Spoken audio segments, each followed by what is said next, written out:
nous revenons sur les textes qui nous ont été lus les 2 semaines passées. Nous lisons dans Jean chapitre 4, du 20e au 24e verset. Évangile selon Jean, 4e chapitre, 20 à 24. Nous lirons aussi dans Hébreux,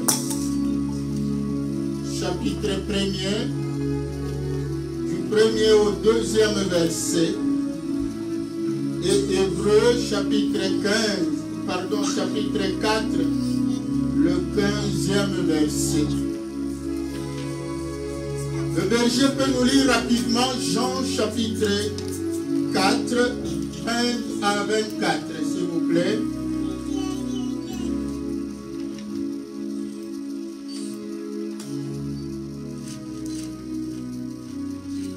Nous lisons par la grâce de Dieu l'évangile selon Jean, au chapitre 4.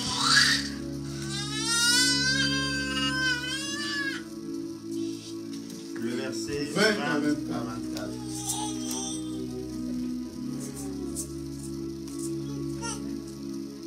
Nos pères ont adoré sur cette montagne, et vous dites, vous, que le lieu où il faut adorer est à Jérusalem. Femme, lui dit Jésus, crois-moi, l'heure vient où ce ne sera ni sur cette montagne ni à Jérusalem que vous adorerez le Père. Vous adorez celui que vous ne connaissez pas. Nous adorons ce que nous connaissons, car le salut vient des Juifs. Mais l'heure vient, et elle est déjà venue, où les vrais adorateurs adoreront le Père en esprit et en vérité, car ce sont là les vrais adorateurs que le Père demande. Acclamons le Seigneur notre Dieu. Et dans l'Épître aux Hébreux, chapitre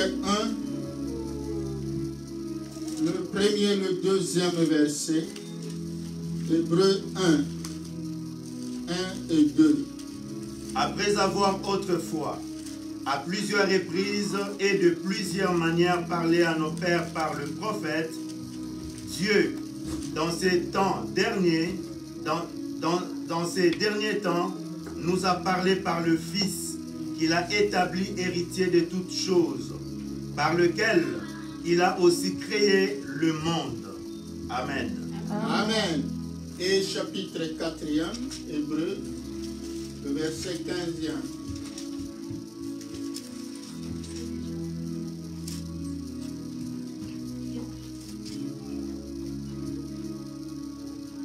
Car nous n'avons pas un souverain sacrificateur qui ne puisse compatir à nos faiblesses. Au contraire, il a été tenté comme nous en toutes choses, sans commettre de péché. Acclamons le Seigneur notre Dieu. On nous a parlé que c'est en Jésus-Christ. Ce sont des passages dont on nous a longuement parlé par le berger et par l'ancien Justin. Et nous venons juste pour compléter, pour donner la synthèse. Donc, Jean chapitre 4e, c'est la conversation entre Jésus-Christ et la femme samaritaine. On nous a enseigné qu'en Israël, après la mort de Salomon, il y a eu division. Les enfants d'Israël ont été divisés en 2 royaumes. Donc il y a les 10 tribus qui sont allées au nord. On appelle le royaume du nord, c'est le royaume d'Israël, avec comme capitale la Samarie. Et il y a les 2 tribus qui sont restées, entre autres la tribu de Juda. Amen. Qui sont restés avec le royaume du sud, donc avec comme capitale Jérusalem. Et les 2 royaumes, vous savez, chaque royaume, comme les enfants d'Israël, il n'y avait pas un peuple sur cette terre qui avait cette foi en Dieu comme les Juifs. Amen. Et partout où ils avaient le souci d'avoir un endroit pour adorer Dieu. Et vous savez, le temple que Salomon avait construit, c'est à Jérusalem, c'est au sud. Et puisqu'il y a eu division, ceux qui sont allés au nord, ils ont cherché aussi un endroit pour bâtir un temple. Donc ils ont bâti le temple à la montagne Garizim, qu'on appelle Mont Garizim. En fait, ce n'est pas par hasard. Si on rentre plusieurs siècles avant, si vous lisez dans Deutéronome 11, selon l'instruction que Dieu avait donnée à Moïse, et Moïse l'a transmise à Josué, le mont Garizim, c'est historique. Avant même le séisme, avant même tout ça, c'est à l'époque de Moïse. Quand Josué, sous l'instruction de Moïse, a fait la conquête de Canaan, et Moïse lui avait déjà donné ces instructions-là avant sa mort. Il fallait choisir deux montagnes face à face. Il y a le mont Garizim et le mont Ebal. Amen. Les deux grandes montagnes. Le mont Ebal, c'est la montagne la plus élevée. Et pourquoi les deux montagnes? Parce qu'il y a la malédiction, il y a aussi la bénédiction. Donc le mont Garizim était la montagne de bénédiction. Et le mont Ebal était la montagne de malédiction. C'est comme Dieu dit, si tu obéis à ma loi, tu seras béni. Si tu n'observes pas ma loi, voici les malédictions qui viendront sur toi. Amen. Donc, c'est ça l'histoire de ces deux montagnes-là, le mont Garizim. Et Josué avait réparti les 12 tribus d'Israël en deux. Amen. Il y a des tribus qui devaient siéger sur la montagne qu'on appelle Garizim pour prononcer des bénédictions. Amen. Et des tribus qui devaient siéger sur la montagne Ebal pour prononcer des malédictions. Vous savez, la bénédiction du peuple de Dieu, c'est résumé en trois. Amen. À cette époque-là, le peuple avait besoin d'une terre comme possession. Vous savez, la Bible dit, tout lieu que flora la plante de tes pieds, je te le donne en possession. Toute personne, même nous, chacun de nous a besoin d'un endroit où poser la tête. Amen. Là où tu dois mettre tes pieds. Donc la première bénédiction, c'est ça qu'on cherche. C'est-à-dire être stable dans la vie. Ne pas être locataire pour toujours. Parce que parmi les bénédictions promises par Dieu, tu dois posséder. Amen. Tu dois posséder la terre. Pose la question au voisin. As-tu déjà une portion de terre quelque part? Même pas seulement au Canada, même pas au Canada, même pas en Europe, même en Afrique. As-tu déjà songé à avoir un morceau? Acclamons le Seigneur notre Dieu. N'oublie pas parmi les bénédictions. Vous savez, pour nous en Jésus-Christ, la première bénédiction, c'est aller au ciel. Amen. La vie éternelle pour le siècle à venir. Mais pendant que nous sommes encore sur cette terre, Dieu, c'est notre droit. Et tu dois avoir, à moins que toi-même tu ne le veuilles pas, mais Dieu te l'a déjà donné. Tout lieu que flora la plante de tes pieds, je te le donne en possession. Il faut avoir ne fût-ce qu'un morceau quelque part. Acclamons le Seigneur notre Dieu. Et la deuxième catégorie de bénédiction, c'est la récolte en abondance. Dieu a promis à Israël avoir la récolte en abondance. Vous savez, parce qu'à l'époque, c'était l'agriculture seulement. Amen. Et quand on parle de l'agriculture, il y a l'élevage là-dedans, tout ça.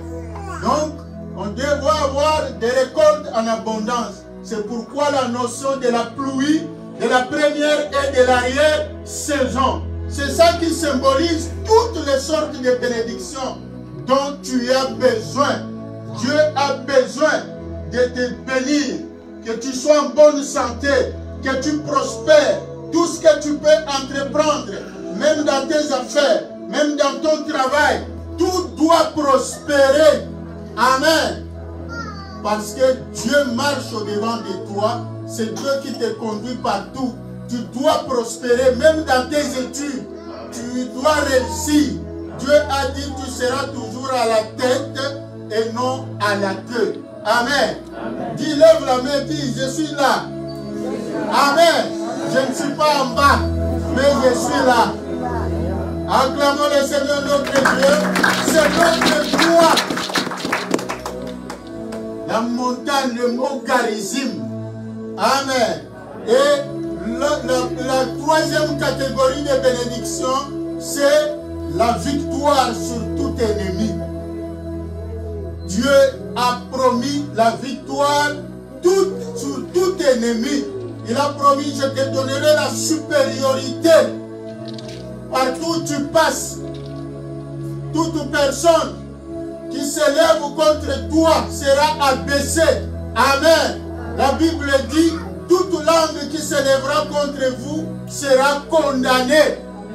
Dieu nous a donné cette bénédiction d'être au-dessus, d'être supérieur à nos ennemis. Sur tous les plans, nous devons dominer. Sur ceux qui nous haïssent, nous devons dominer. Ils vont toujours, quand je parle souvent de Kwetisamino, donc lui, il souhaite ton malheur, mais il apprendra toujours des bonnes nouvelles, que tu prospères, que tu montes, tu continues à monter, tu montes très haut. Lui, il t'a bloqué, que tu ne peux pas aller de l'avant, mais Jésus, il a dit, j'ai mis devant vous une porte ouverte que personne ne pourra fermer. Personne ne peut te barrer la route. Là où tu vas, ce que ton cœur désire, Dieu te le donne. Conformément à sa parole. Acclamons le Seigneur notre Dieu.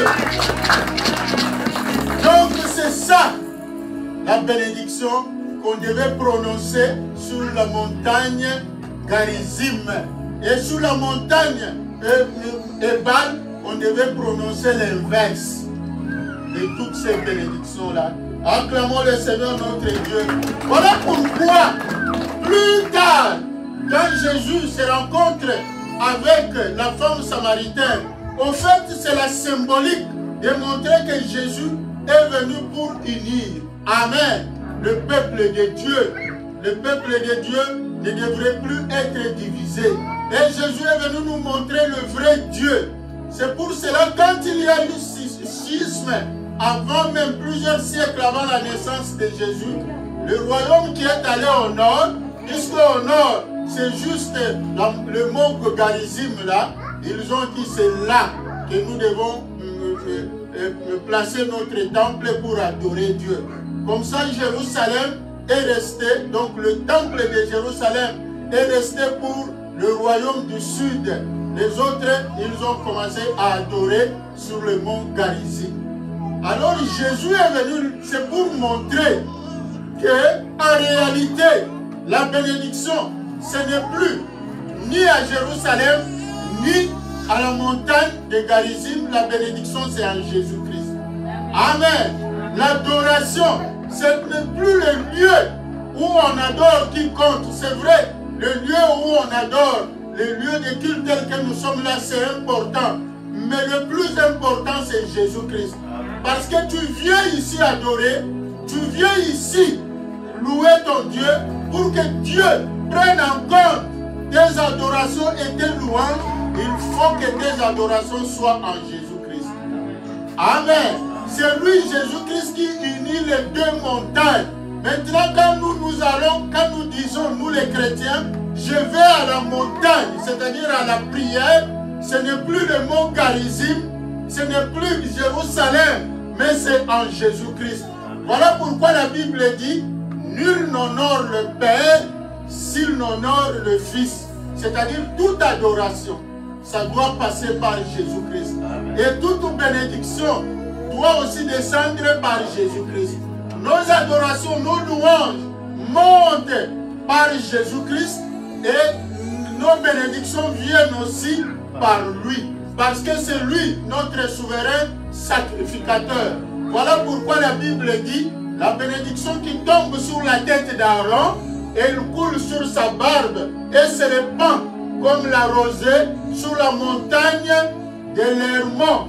Acclamons le Seigneur notre Dieu, parce que le souverain Aaron c'est le sacrificateur.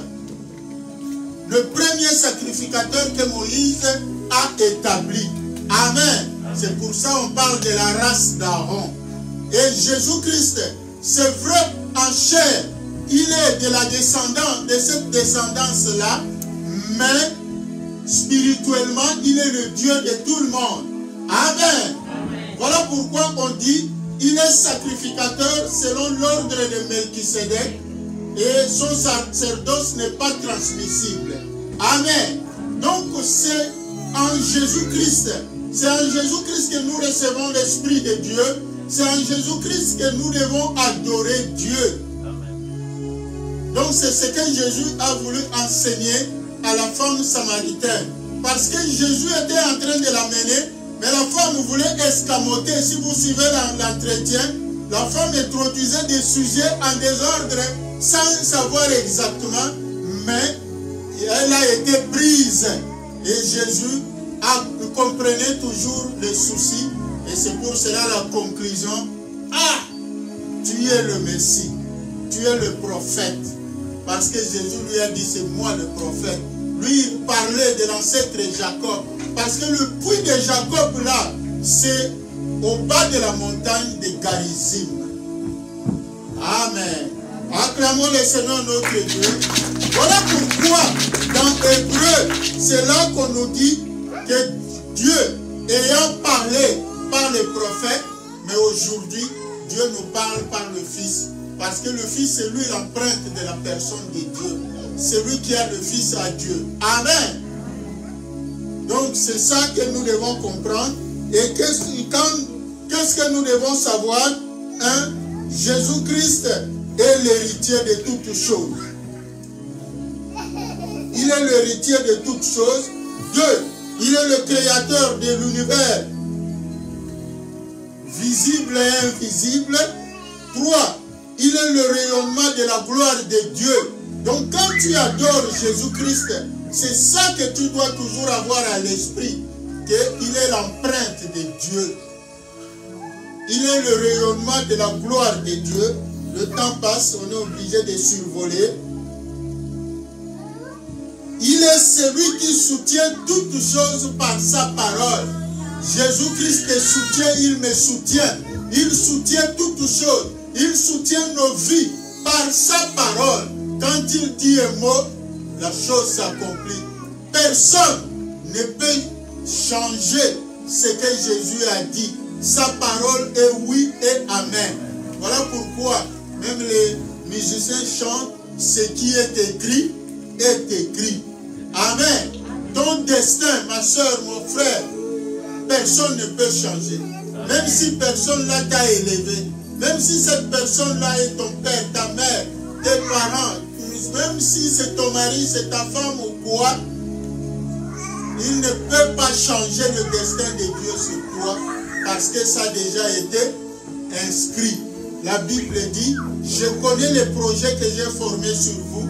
Ce sont des projets de paix, des projets de bonheur et non de malheur pour vous donner un avenir et de l'espérance. Donc Jésus est celui qui soutient toutes choses par sa parole puissante. Il est supérieur aux anges. Il est l'auteur de notre salut. Le salut c'est en Jésus-Christ. En dehors de Jésus-Christ, il n'y a pas de salut. Il est celui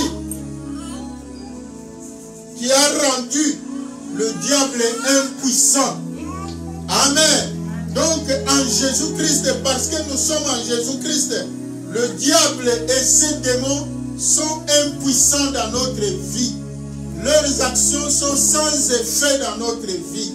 Nous devons avoir confiance au Seigneur. Donc, il est le souverain sacrificateur, comme je l'ai dit. Et il y a plusieurs points. Aujourd'hui, nous nous arrêtons là. Il compatit à nos faiblesses.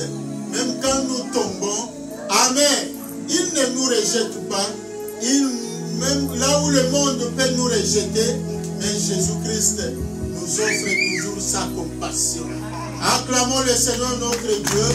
Voilà, il n'y a personne qui peut t'aimer comme Jésus. Ma soeur, mon frère, il n'y a personne qui peut te prendre en charge comme Jésus-Christ.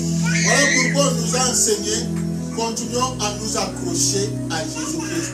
Et le dimanche passé, on nous a dit pour toi, Jésus est qui? Amen. C'est très important.